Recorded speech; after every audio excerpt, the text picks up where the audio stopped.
Hello and welcome my dear students. You all are welcome in my Kazi classes. Guys, आज जो मैं आपके लिए चैप्टर लेकर आया हूँ उस चैप्टर का नाम है सोशियोलॉजी। सोशियोलॉजी। आज मैं सोशियोलॉजी का VVI से सजेशन लेकर आया हूँ।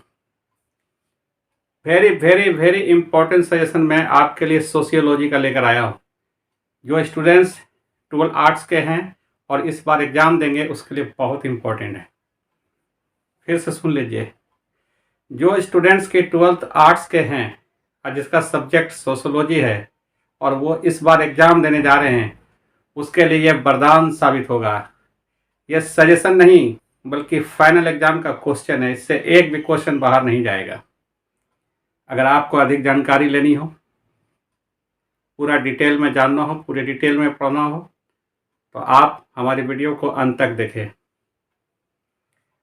और उन स्टूडेंट्स के बीच में ज़्यादा से ज़्यादा शेयर कर दे। हमारे वीडियो के लिंक को ज़्यादा से ज़्यादा वायरल कर दे, शेयर कर दे, जो 12th आर्ट्स के स्टूडेंट्स हैं और जिसका सब्जेक्ट के सोशियोलॉजी है और वो इस बार एग्ज़ाम देने जा रहे हैं, ताकि उन्हें ज़्यादा से ज़्यादा लाभ पहुँचे, फ़ायदा पहुँचे। हो सकता है किसी मजबूरी के कारण बच्चे कोचिंग नहीं जा सके हों, क्लास नहीं कर पाए हों, टीचर से नहीं पढ़ पाए, ट्यूशन नहीं पढ़ पाए हो, वह उदास न हो, वह मायूस न हो। मेरे वीडियो के माध्यम से, मेरे चैनल के माध्यम से पूरा डिटेल में स्टडी करे, वो अच्छे से पढ़े और अच्छे मार्क्स से कामयाब हो, ये मेरी दुआएं हैं। आइए come to the point. 12th arts sociology VVI suggestion. सबसे पहले लघु उत्तरीय प्रश्न। लघु उत्तरीय प्रश्न मैं एक सेंटेंस को 2 से 3 बार बोलूँगा। आप मेरी बोली को, आवाज़ को सुनकर लिखें और अगर किसी टेक्निकल प्रॉब्लम की वजह से छोटा दिखाई देता हो, धुंधला दिखाई देता हो तो उसका स्क्रीनशॉट ले लें और उसे जूम करके देखें, पर सही लिखें, क्योंकि बहुत इंपॉर्टेंट है सजेशन। इतना पहले सजेशन आपको कोई नहीं देगा, कोई टीचर नहीं दिया होगा, मैं दे रहा हूँ। नंबर 1, लड़कियों की 2 समस्याओं की विवेचना करें। लड़कियों की 2 समस्याओं की विवेचना करें। लड़की के साथ किस किस तरह की समस्या होती है, कम से कम 2 समस्या का विवेचना करें। नेक्स्ट है अंतर विभाग को परिभाषित करें। अंतर विभाग को परिभाषित करें। नेक्स्ट, प्रधानमंत्री बेरोजगार योजना क्या है। प्रधानमंत्री बेरोजगार योजना क्या है, उसे लिखें। सरपंच के 2 कार्यों का वर्णन करें। सरपंच के 2 कार्यों का वर्णन करें। आप मेरी आवाज़ सुनकर लिखते जाएं, कॉपी कलम लेकर बैठे। और हमारा जितना भी सजेशन मैं दे रहा हूँ, हमारा जितना भी सजेशन आगे भी दिया गया है, जितना भी क्वेश्चन है, बस उस क्वेश्चन के अनुसार उसका आंसर आप याद कर ले। टोटल आंसर याद कर ले, एक भी बाहर नहीं जाएगा और आप 100 में 100 मार्क आएंगे। समझ रहे ना? बहुत अच्छे मार्क्स से पास होंगे। इससे ऑब्जेक्टिव भी आपका क्लियर हो जाएगा। तो सरपंच के 2 कार्यों का वर्णन करें। पॉइंट नंबर 2 है राष्ट्रीय एकता क्या है। राष्ट्रीय एकता क्या है अथवा भ्रष्टाचार क्या है। करप्शन है ना, व्हाट इज करप्शन, भ्रष्टाचार क्या है। उसके बाद जो नेक्स्ट है वो है अर्थ बेरोजगारी क्या है।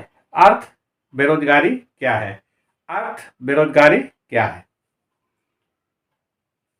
नेक्स्ट है काला धन क्या है। काला धन क्या है। सुने थे ना कि मोदी जी काला धन विदेश से वापस ला रहे हैं, धन वापस आ भी गया, ठीक है ना, और सभी जनता के बीच में बैठ भी गया। नेक्स्ट है एड्स से आप क्या समझते हैं। एड्स से आप क्या समझते हैं। Acquired immune deficiency syndrome. Acquired immune deficiency syndrome, AIDS का फुल फॉर्म। एड्स से आप क्या समझते हैं। पॉइंट नंबर 3 है जिला परिषद के अध्यक्ष के 2 कार्यों का वर्णन करें। जिला परिषद के अध्यक्षों के 2 कारणों का वर्णन करें। जिला परिषद के अध्यक्ष के 2 कार्यों का वर्णन करें। जिला परिषद के अध्यक्ष के 2 कार्यों का वर्णन करें। धर्म निरपेक्षता की 2 विशेषताओं का उल्लेख करें। धर्म निरपेक्षता की 2 विशेषताओं का उल्लेख करें।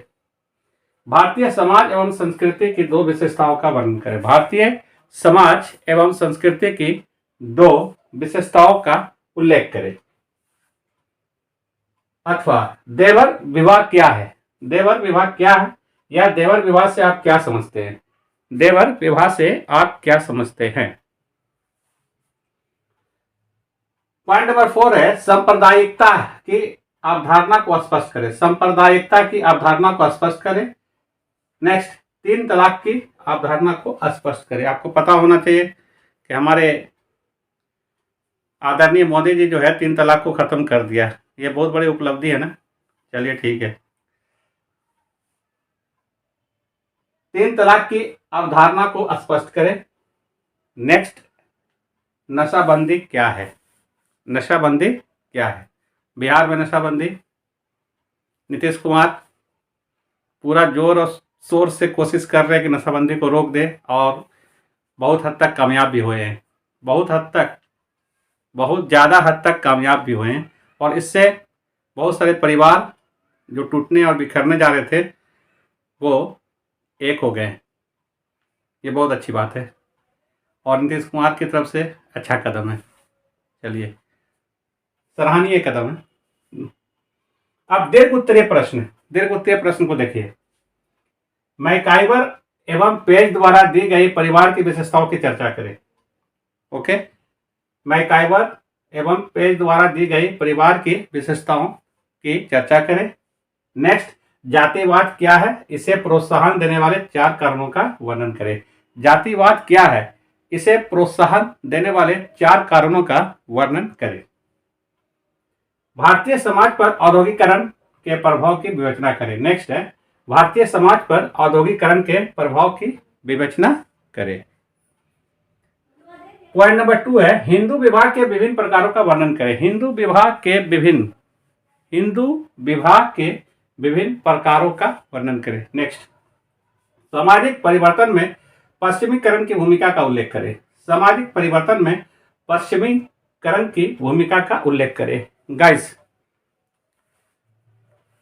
आपसे यही निवेदन है कि कम से कम 5 बंदे के बीच में हमारे वीडियो के लिंक को वायरल कर दे, हमारे वीडियो के लिंक को शेयर कर दे, ज़्यादा से ज़्यादा शेयर कर दे।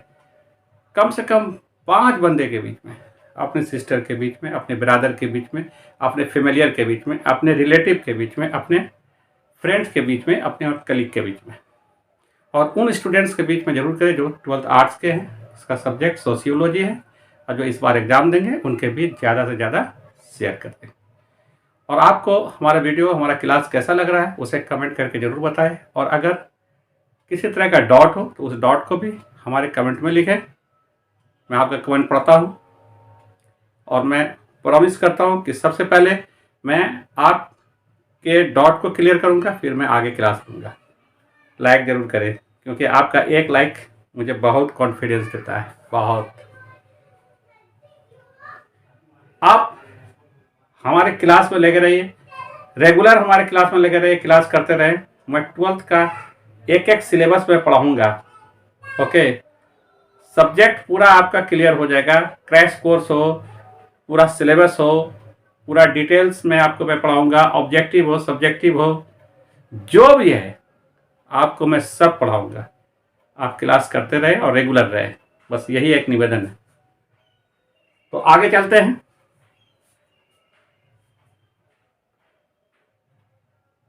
सार्वजनिक जीवन में भ्रष्टाचार पर एक निबंध लिखे। सार्वजनिक जीवन में भ्रष्टाचार पे, करप्शन पे एक निबंध लिखे। क्षेत्रवाद पर लघु निबंध लिखे।